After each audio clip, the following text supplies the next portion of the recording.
आज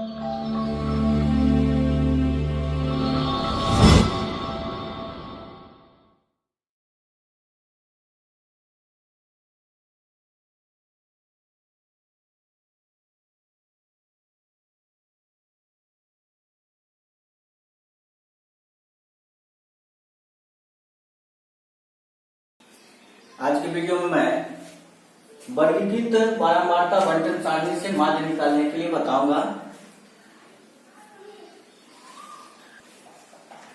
classified frequency distribution से कैसे मीन फाइंड किया जाता है उसको मैं बताऊंगा। इससे पहले की वीडियो में मैं अवर्गीकृत आंकड़ा और अवर्गीकृत बारंबारता बंटन का माध्य निकालने के लिए बताया था। जो विद्यार्थी आप लोग में से जो भी उस वीडियो को नहीं देखे हैं उसको जरूर देखें।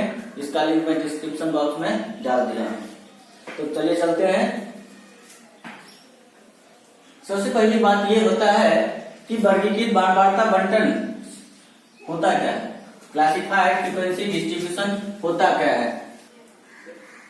जब किसी आंकड़े में चर मान बहुत अधिक संख्या में, तो जब उसको प्रस्तुत किया जाता है अवर्गीकृत आंकड़े के रूप में प्रस्तुत किया जाता है या अवर्गीकृत बारंबारता बंटन के रूप में प्रस्तुत किया जाता है, तो ऐसी स्थिति में किसी भी साधारण मनुष्य, जो साधारण व्यक्ति होता है, उसको समझना कठिन हो जाता है। वो ठीक से समझ नहीं पाता है, ठीक से निष्कर्ष नहीं निकाल पाता है।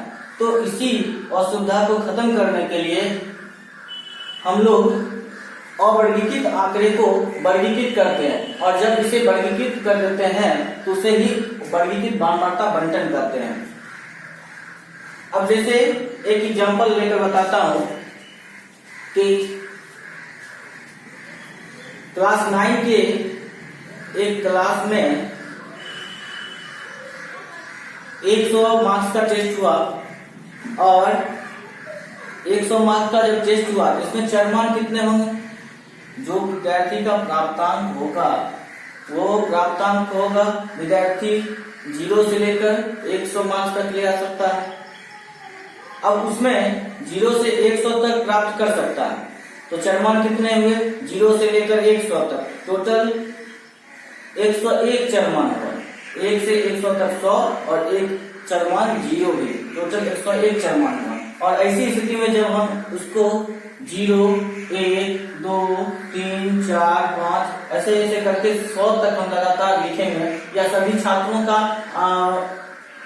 अंक को लगातार लिख देंगे, तो ऐसी स्थिति में उससे समझ पाना, उससे निष्कर्ष निकाल पाना बहुत कठिन होता है। जैसे कि किसी को अगर पता करना होगा कि कोई भी स्टूडेंट, कितना स्टूडेंट जो है वो फर्स्ट डिवीजन किया है, कितना स्टूडेंट सेकंड डिवीजन किया है, कितना स्टूडेंट फेल कर गया है, ये सब चीज की जानकारी उससे निकालना कठिन हो जाता है। तो इसी सब असुविधा को खत्म करने के लिए हम लोग किसी भी सारणी को, किसी भी आंकड़े को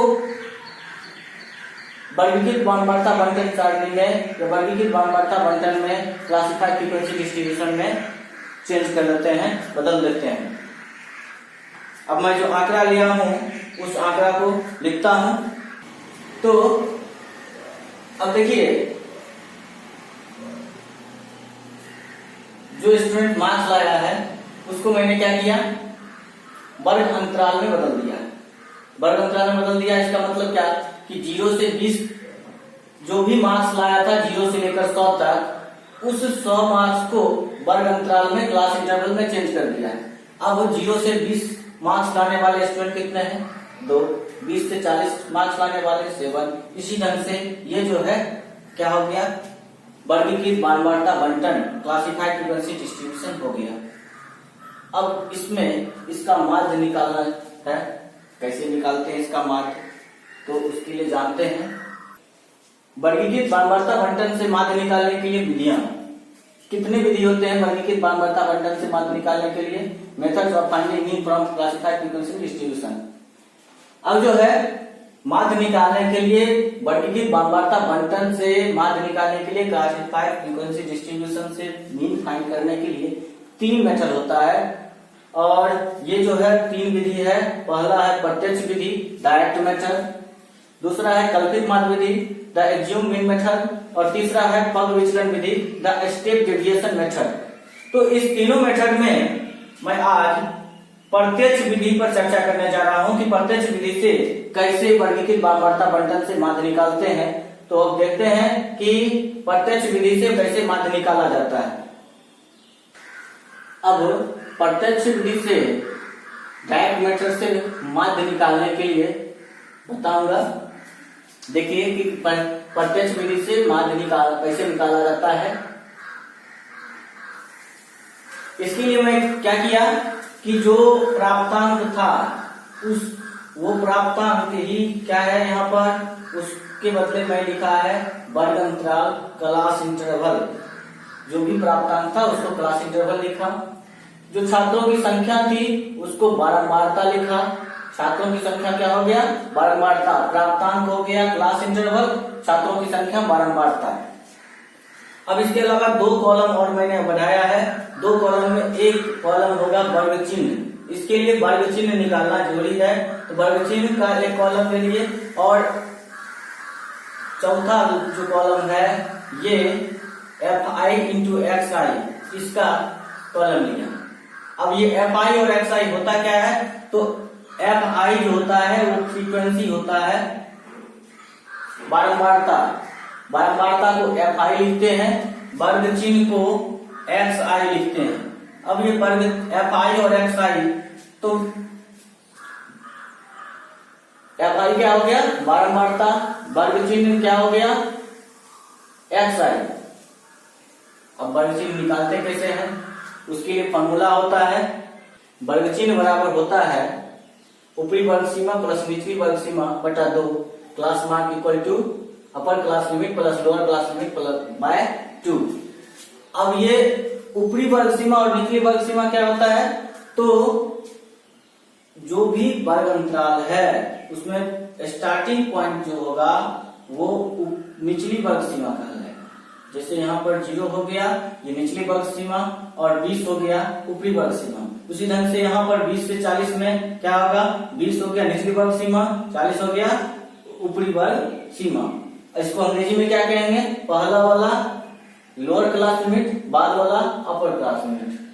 तो ये जो है ऊपरी वर्ग सीमा प्लस निचली वर्ग सीमा बटा 2 वर्ग चिन्ह का फॉर्मूला होता है upper class limit plus lower class limit by 2। अब वर्ग चिन्ह निकालते हैं। तो पहला के लिए वर्ग चिन्ह होगा क्या होगा, ऊपरी वर्ग सीमा क्या है 20 प्लस निचली वर्ग सीमा क्या है 0 बटा 2। कितना होगा 20 प्लस 0, 20 बटा 2 हो जाएगा, डिवाइड करने पर 10। तो पहला जो है 0 से 20 का वर्ग चिन्ह कितना हो गया 10।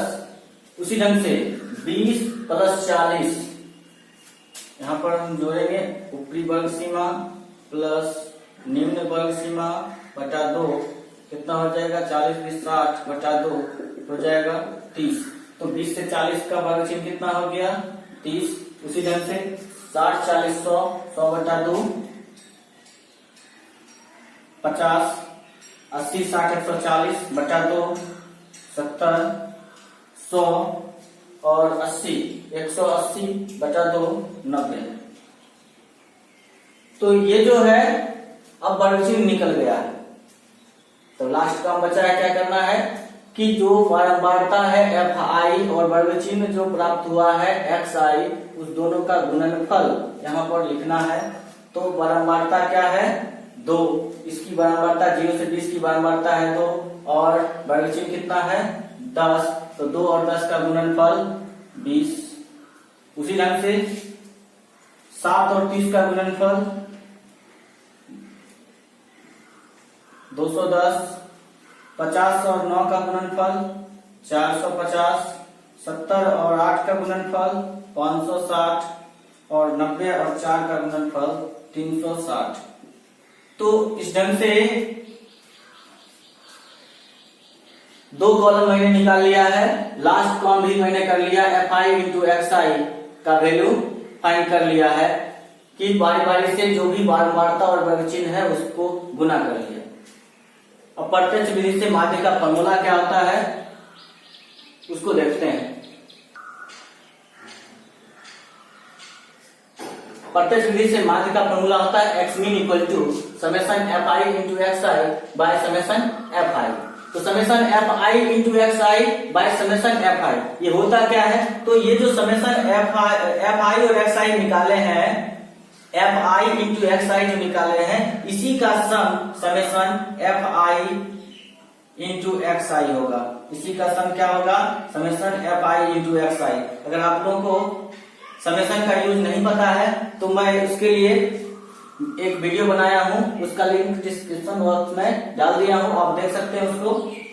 तो summation F I into X I क्या होगा, इस सबको जोड़ेंगे जितना, वही summation F I into X I, जितना भी F I into X I हम करके निकाले हैं सभी का सम जो होगा वो summation F I into X I होगा।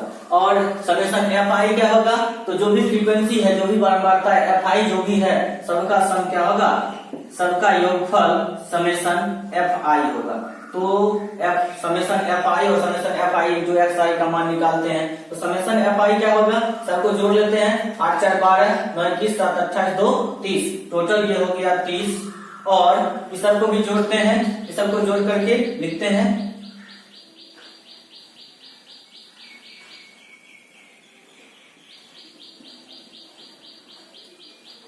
तो इस सब का जो जोड़ आया है, इस सब का जो योगफल आया है, F I into X I का जो योगफल आया है वो आया है कितना, 1600।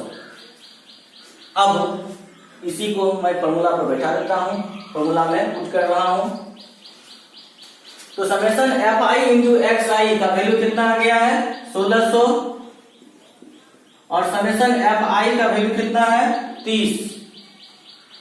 जब इसको डिवाइड हम करेंगे 30 से 1600 में तो आता है कितना, 53.33, 53.33। ये जो है इसको भाग करने पर आता है। तो अब ये जो 53.33 है, यही जो भी स्टूडेंट का मार्क्स आया है, जितने भी स्टूडेंट एग्जाम दिए हैं उसका माध्य अंक आया। तो यहाँ पर इस जो फ्रीक्वेंसी डिस्ट्रीब्यूशन टेबल है, क्लासिफाइड फ्रीक्वेंसी डिस्ट्रीब्यूशन टेबल जो यहाँ पर दिया हुआ है, इसी क्लासिफाइड फ्रीक्वेंसी डिस्ट्रीब्यूशन टेबल का मीन कितना हो गया, इसका माध्य कितना आ गया, 53.33। इसको मैं फिर से एक बार रिपीट करके बता दे रहा हूं कि आपको क्या दिया रहेगा, वर्ग अंतराल दिया रहेगा और बारंबारता दिया रहेगा। किसी भी वर्गीकृत बारंबारता बंटन सारणी में केवल दिया रहता है कितना, वर्ग क्या दिया रहता है, वर्ग अंतराल दिया रहता है और बारंबारता दिया रहता है। तो आप क्या करेंगे कि वर्ग 2 कॉलम और बनाएंगे, एक कॉलम बनाएंगे वर्ग चिन्ह का और दूसरा कॉलम बनाएंगे एफ आई इंटू एक्स आई। अब ये एफ आई इंटू एक्स आई मैंने बताया क्या कि एफ आई जो होता है वो फ्रीक्वेंसी होता है, बारंबारता होता है, और एक्स आई क्या होता है, वर्ग चिन्ह होता है। तो बारी बारी से मैं क्या करूंगा कि वर्ग चिन्ह निकालूंगा। तो वर्ग चिन्ह का फॉर्मूला अभी मैंने बताया कि निचली वर्ग ऊपरी वर्ग सीमा प्लस निचली वर्ग सीमा बटा 2, तो 20 प्लस 0 बटा 2 10, 40 प्लस 20 बटा 2 30। इस ढंग से वर्ग चिन्ह निकाल लिया। तो सभी वर्ग अंतराल का मैंने वर्ग चिन्ह निकाल लिया, और बारंबारता तो दिया हुआ ही है, तो बारंबारता हो गया एफ आई, वर्ग चिन्ह हो गया एक्स आई, और दोनों का गुणनफल जो निकालेंगे वही एफ आई इंटू एक्स आई आएगा।